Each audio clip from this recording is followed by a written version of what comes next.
देश में बच्चों के वैक्सीनेशन का इंतजार बढ़ता जा रहा है। स्कूल खुलने के साथ अब पेरेंट्स की चिंता और ज्यादा बढ़ गई है।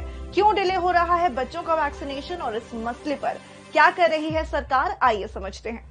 बच्चों के लिए कैडिला की ज़ाइकोव डी वैक्सीन को डीजीसीआई से अगस्त में ही मंजूरी मिल गई थी, पर अब तक ये सरकारी और प्राइवेट दोनों ही तौर पर लगनी शुरू नहीं हो पाई है। वहीं कोवैक्सीन को अक्टूबर में सब्जेक्ट एक्सपर्ट कमेटी यानी कि SEC ने इमरजेंसी अप्रूवल दिया है, लेकिन इसे डीजीसीआई के अप्रूवल का इंतजार है।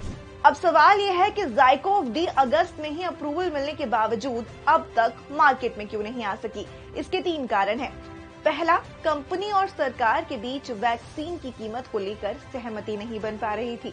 हालांकि लंबी बहस के बाद अब कीमत को लेकर सहमति बन गई है। दूसरी वजह यह है कि कंपनी ने अब तक तीसरे फेज के ट्रायल का डेटा रिलीज नहीं किया है। हालांकि तीनों ही फेजेस का ट्रायल सफल रहा है। तीसरा कारण वैक्सीन की उपलब्धता है। कंपनी के लिए शुरुआत में पर्याप्त डोज सप्लाई कर पाना एक चैलेंज है। कंपनी हर महीने वैक्सीन के करीब 1 करोड़ डोज उपलब्ध कराने और धीरे धीरे प्रोडक्शन बढ़ाने की बात कह रही है। इधर भारत बायोटेक मई में किए गए वादे के अनुसार पहले ही कोवैक्सीन के 8 करोड़ डोज के प्रोडक्शन का टारगेट पूरा नहीं कर पा रहा है।